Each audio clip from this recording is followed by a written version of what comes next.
Kapal selam nuklir milik Amerika Serikat dilaporkan terlihat di wilayah perairan Gibraltar. Kemunculan kapal selam ini dinilai sebagai signal kekuatan Amerika Serikat di tengah ketegangan yang meningkat antara Amerika Serikat dengan Iran. Kapal selam Amerika Serikat USS Alaska SSBN 732 terlihat muncul di permukaan di Laut Gibraltar. Kemunculannya di gerbang antara Samudra Atlantik dan Laut Mediterania ini dikawal ketat oleh Angkatan Laut Inggris. Kapal selam USS Alaska ini mampu membawa hingga 20 rudal balistik berhulu ledak nuklir. Hal ini dinilai sebagai signal kekuatan Angkatan Tempur Amerika Serikat di tengah ketegangan antara Amerika dengan Iran.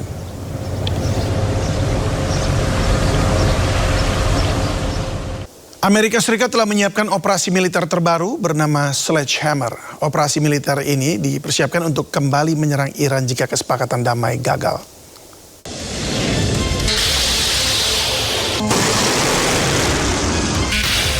Meski berbagai upaya telah ditempuh, namun kesepakatan damai antara Amerika Serikat dan Iran masih belum kunjung tercapai. Di tengah kebuntuan negosiasi, AS dilaporkan telah menyiapkan operasi militer terbaru bernama Sledgehammer untuk menyerang Iran jika kesepakatan damai gagal. Operasi militer tersebut hanya berganti nama dari operasi militer sebelumnya yang bernama Epic Fury untuk menghindari pelanggaran War Powers Act atau Undang-Undang Kekuatan Perang. Sejumlah pejabat Amerika Serikat yakin bahwa penggunaan nama operasi baru tidak melanggar War Powers Act.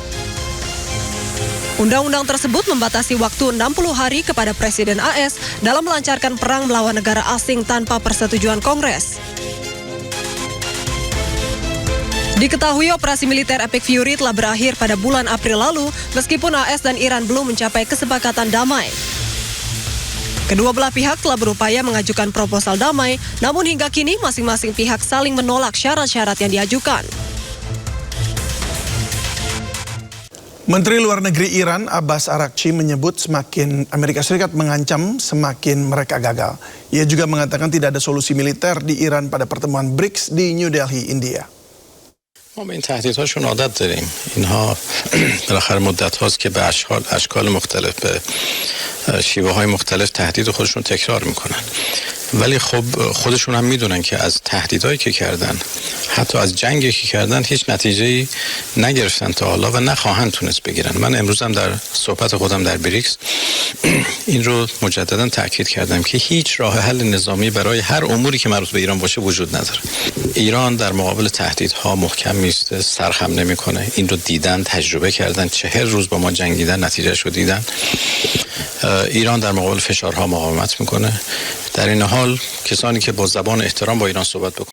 Lebih dari 1 bulan gencatan senjata, Iran diam-diam telah melakukan konsolidasi terhadap mesin perangnya. Iran dilaporkan telah memulihkan 30 dari 33 situs rudal di sepanjang Selat Hormuz.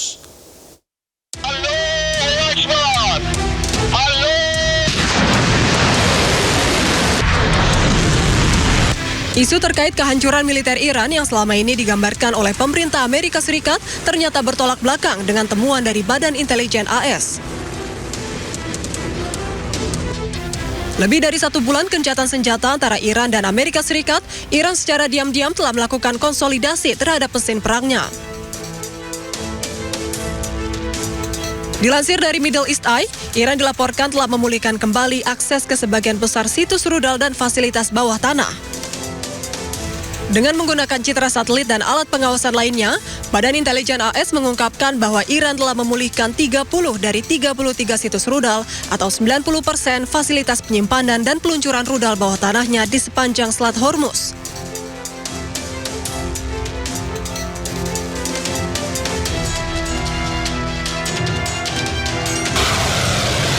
Iran dilaporkan dapat menggunakan peluncur bergerak di beberapa lokasi untuk memindahkan rudal ke lokasi lain dan meluncurkan rudal langsung dari landasan peluncuran di fasilitas tersebut.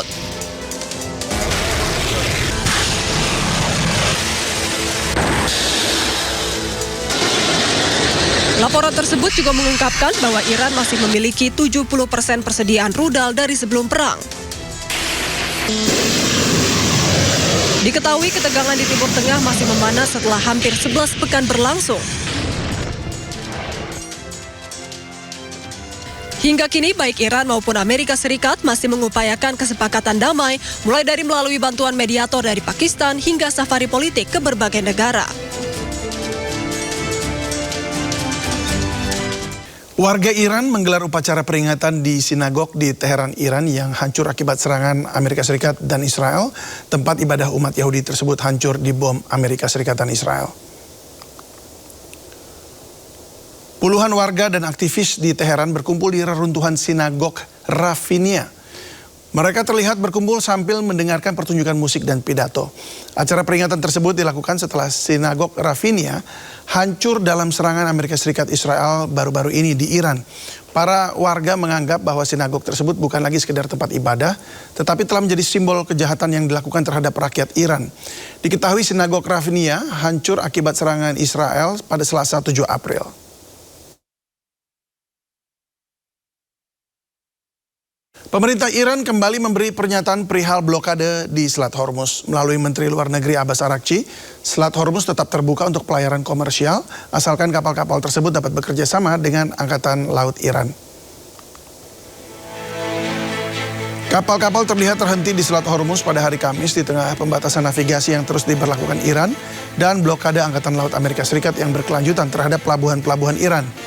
Televisi pemerintah Iran mengumumkan bahwa Teheran telah mengizinkan 30 kapal untuk melewati Selat Hormuz sejak Rabu malam. Hal tersebut menyusul Menteri Luar Negeri Iran Abbas Araghchi yang menyatakan bahwa Iran akan mengizinkan kapal-kapal untuk lewat jika mau bekerja sama dengan Angkatan Laut Iran.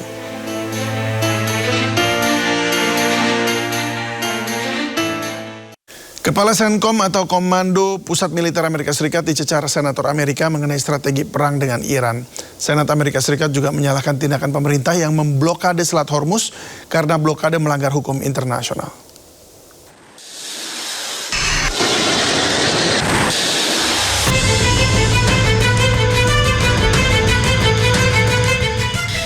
Perdebatan sengit terjadi selama sidang Senat ketika Senator Tammy Duckworth menantang Kepala Senkom atau Militer AS mengenai strategi perang dengan Iran. Tammy menantang Laksamana Brad Cooper menjabarkan strategi menghadapi Iran dan status hukum tindakan AS yang memblokade Selat Hormuz. Tammy juga menegaskan bahwa blokade Selat Hormuz yang dilakukan AS dapat dianggap sebagai tindakan perang atau ilegal dalam hukum internasional. Senator AS itu juga menuduh pemerintahan Trump mengirimkan sinyal yang membingungkan tentang tujuannya berperang dengan Iran. And now, he said that it's a reopening of the Strait of Hormuz, which is a reminder was open before the war began. So if we don't know what we're fighting for, we certainly don't know how long we'll be fighting. And that Iran is clearly still capable of controlling the Strait of Hormuz. Americans are not safer. Dicecar sejumlah pertanyaan mengenai deadline perang dan blokade di Selat Hormuz, Komandan Militer AS tidak bisa berbicara banyak. Tanpa menjelaskan dengan detail, Brad Cooper hanya berbicara bahwa jangka waktu blokade ada di tangan kepemimpinan. Senator, I think it's important from a military perspective that my advice related to options be provided to both the Secretary and the President. We've done that. The decisions on timeline and execution are up to our civilian leadership. Blokade yang dilakukan pemerintahan Trump di Selat Hormuz dinilai senator merugikan warga Amerika. Salah satunya menyebabkan harga minyak di AS melonjak. Padahal Selat Hormuz sebelumnya terbuka untuk Amerika jauh sebelum perang dengan Iran dimulai. Terima kasih Anda masih bersama kami di Sindo Sore. Kita ke informasi mancanegara pemirsa. Usai berkunjung ke Cina untuk menghadiri sejumlah agenda kenegaraan dengan Presiden Xi Jinping selama 3 hari, Presiden Trump kembali menginjakan kaki di Amerika Serikat pada hari ini. Dan setibanya di Gedung Putih, Trump menegaskan kepada awak media bahwa hasil pertemuan kemarin menghasilkan sebuah kesepakatan besar. Ya, ini dia pemirsa, momen Donald Trump turun dari Air Force One selepas perjalanan dari Beijing, Cina. Setibanya di Gedung Putih, Donald Trump menyampaikan pernyataan singkat terkait pertemuannya dengan Xi Jinping. Dalam momen tersebut, Trump hanya menegaskan bahwa dirinya berhasil membuat sebuah kesepakatan besar yang salah satunya adalah kesepakatan perdagangan. Mr. President, who benefited more from the trip? That was a great success. It was fantastic. We made great deals. We there's great trade deals, there's great relationships, and a lot of things have happened and you'll be hearing about them. But that was a tremendous success. I think it really was a historic moment. Thank you very much.